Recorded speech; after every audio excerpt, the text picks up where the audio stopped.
We should get the guy who made this game just to come on board and be like, what happened, man? Doesn't that guy have a YouTube channel? I don't think he was like the leader of the company or anything, but there's a guy with a YouTube channel, right? You're probably thinking of John Burton. He was the head programmer and designer for this game, which is an interesting combination. Usually those I know he does YouTube stuff, right? Like he did he released 3D Blast something, right? Yeah. That was him? I'm thinking of that guy? Yes, that was him. Yeah. I've been told by someone that John Burton does not have fond memories of working on this game. Oh, really? Because, and this is all hearsay, this is supposedly on a stream that no longer exists anymore, so I can't get any proof of it, but apparently Disney kind of meddled with the game. I believe and he was annoyed that you could beat the game really fast, which I would argue is one of its stronger assets. Mm-hmm. Certainly at the time that would have been especially more prescient in people's minds, I guess. Alright. Point being, he probably would not want to appear on the podcast or any other. I don't think he'd want to appear either way. Well, yeah, I was going to say, but especially not considering that he's unhappy. That's very interesting. And that's why, I sort of have to think about games and, because I was saying this in my Ocarina of Time video where there's no proof out there, but I have a suspicion that Eiji Aonuma was not super fond of the direction Twilight Princess was going in.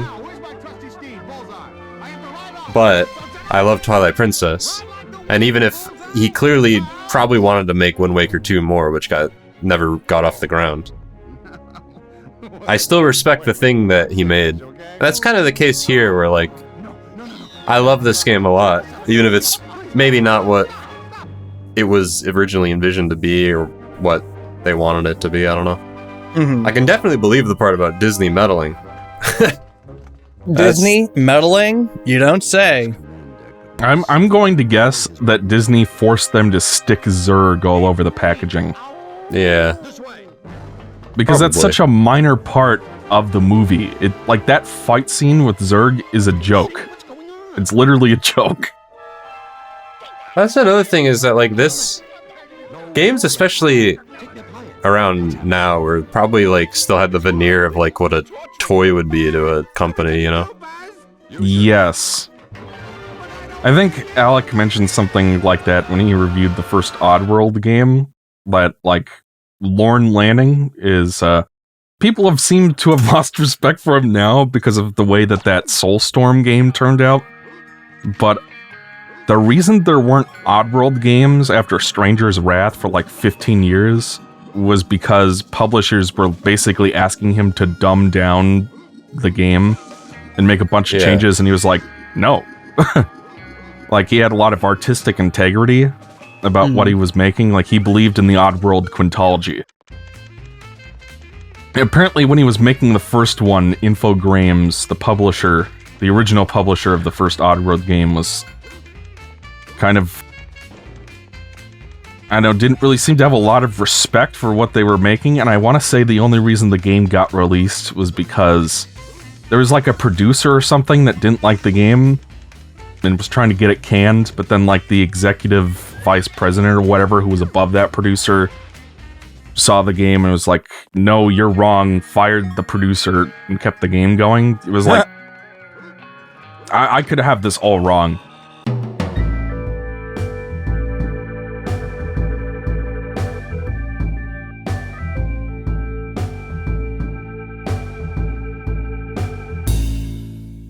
But there was definitely a sense back then that video games were just toys for children. Yeah. Because that was before Grand Theft Auto 3 and a bunch of other more mature games sort of redefined. And it was before NES kids grew up and kept playing games, so it was just a different time. Yeah. It's just crazy nowadays, my dad's asking me what the cool new game is. I mean, he's always been into games, but there was a period where he stopped. He just went hard into movies and didn't play much. And so now I see like the Switch is in like almost everybody's household, it feels like, and gaming is like it feels like a really, it's more come mainstream. a long way since then. Yeah. I mean, it's more profitable to make games than movies. Like Call of Duty makes like 800 million sales in in the launch weekend. A problem with movies, at least for a while, was that there was kind of a go big or go home attitude towards making them for a while. Like that fucking Batman versus Superman movie cost like, I don't remember, like 100 million, 600 million, some absurdly high amount where it was like on par with Titanic or something.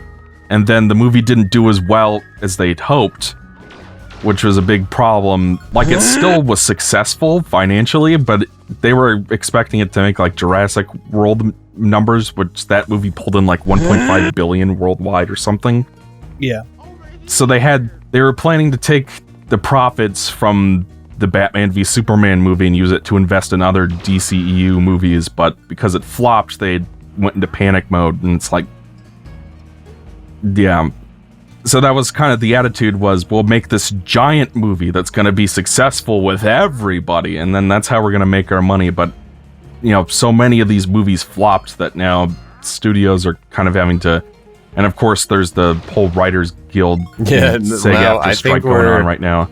We're entering a similar period to like 2007, I think, where I think the last writer's strike happened around then, when like, because I think that's when you got movies like X-Men Origins Wolverine and shit like that. So I feel like we may be entering another one of those periods of history. With the CGI Picard who looks like Mr. Clean. Basically, basically a period where, and maybe this, like, they'll try to use AI or whatever, but like, oh god, they're gonna try their best, at least for a while here, to get by without fucking writers. They'll find some actors even too. I think there was a writer's strike around this might be the 2007 one you were talking about, when they were producing Transformers Revenge of the Fallen. Yeah, no, it's Transformers 2. That also, it happened to that as well. There weren't any writers that could work on it. To write for it. Yeah. And what's funny about that was, I want to say that Michael Bay admitted that Transformers 2 sucked. But and don't worry guys, the next one's going to be better. But then he hired Aaron Kruger again for the third one. So it's kind of like, okay, he doesn't care. Great boss. Yeah, that's the funny thing about Transformers 2, is that, like, you know, it was impacted by that, but like, clearly it's still kind of in line with the others anyway. I think the first one is better than I think a lot of people. There is something about that first one, yeah. I can actually watch the first Transformers. The rest of them, I've tried to watch them again, and I can't do it. I just don't have it in me. What was, I heard Bumblebee was good. The Bumblebee was pretty Michael Bay had nothing to do with it. Bumblebee was pretty good. Yeah, I need to get around to watching that. I've never seen it. But it didn't do as well because it was like the first movie where people who actually care about the Transformers property were working on it. But by that point, people were so fatigued with 5 previous Michael Bay movies that it didn't do as well. I almost didn't see it because of that. Yeah. But then I hear that this new Transformers movie is actually pretty good. The, like, dinosaur That's the one that's based on Beast Wars, right? Yeah. Beast Wars is a show I really should get around to watching sometime, because from what it's like a early CGI show, so the CGI doesn't look super great, but apparently it gets the character stuff and the sci-fi stuff really down. I never really got super into Transformers generally, aside from the movies they made, and I played the video game on PS2, 3D one. Played that quite a bit. I always wanted to try out the War for Cybertron games. Oh, you know, I played a bit of that as well. Those? I never beat it, but yeah, I did play that one as well. Yeah. There was like 2 of them, and I heard that, like, they're both like pretty damn quite good. like those games. I don't know how they would hold up these days, but I remember enjoying them. The 7th gen has aged interestingly. Yeah, that's exactly why I say that. Is that I don't know how well that game's aged, but I remember leave that one in the middle track. Oh, thank God, Exo. I hate this puzzle. I'm gonna let you know that. I've always hated this stupid fucking puzzle. Now go all the way to the end, and then hit the switch once. And then you'll have to wait for the train to loop through it. Okay. That's the positive side to having played this game 16 times recently. Yeah, thank you. This puzzle, one of my least favorites. Every time I play it, I feel like I lose brain cells. So I just don't remember how the fuck it works. You know, there's stuff like that in this game where I'm just like, I remember why I never completed this game 100%. You've never fully completed this game even a single time? I mean, I've beaten it a handful of times, but have I 100% it? No. And then again, I also usually don't play games to 100% completion anyways. Mm-hmm. Well, you're also the one who never fully completed Sunshine, so I ain't doing those blue coins. I don't blame you on that one. No, don't worry about that, dude. Are you saying that you would like to 100% it for the show, Ryan?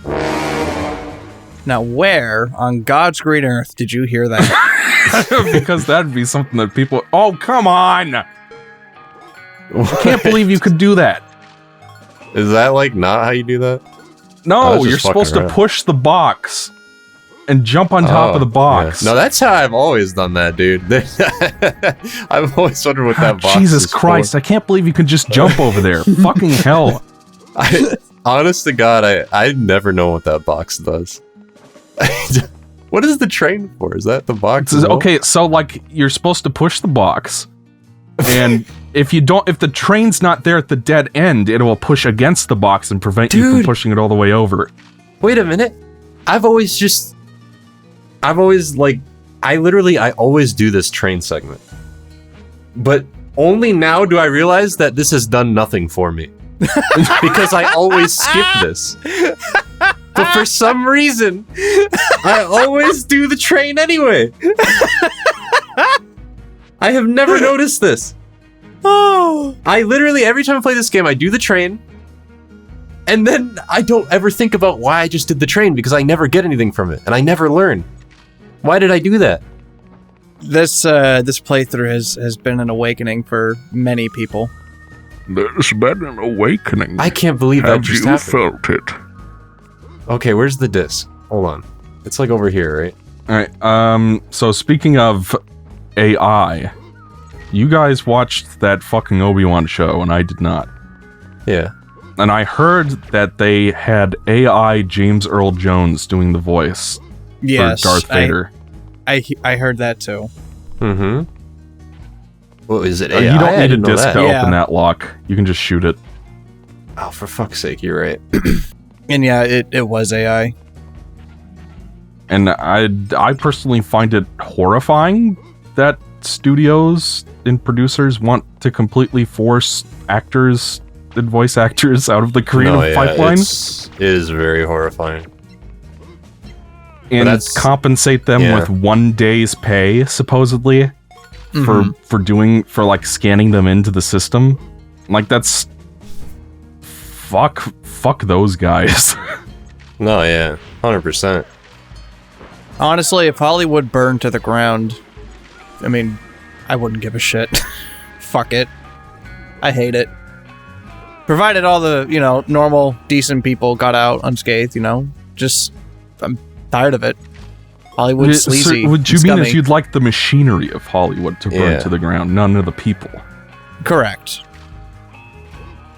Hollywood as an idea, not the people. Of a big money-grubbing studio system that cares less about the art of film and television and more about the bottom line. And I think we've hit like critical mass in terms of does not care about the idea, because that's always been the case. Like that, people who own these things don't necessarily care about like what's happening with them as long as it makes them money. But something has to give. Hit critical mass with that in terms of like where the film is currently, stuff like that. It was like back in the day, we didn't have CGI, we didn't have artificial intelligence, and like especially in the early days of film, it's like you had to shoot on film. You didn't have digital, camcorders or whatever to shoot your movie on, or even phones with cameras. So it had to be a full-size film camera You had to shoot an actual film, even though that's more expensive than some of the other options now. And it's like now we're at the point where they do have the tools where they can completely remove human creatives from the equation. But it's like there's like an uncanny valleyness to the whole thing that I think, like, even someone completely unfamiliar with the whole politics of the writers and actors strike going on right now, if they saw like a movie that was fully AI generated and had like no actual human talent in it, Yeah. like I imagine even Joe Dirt in the couch would be like, something feels weird about this. Mm-hmm.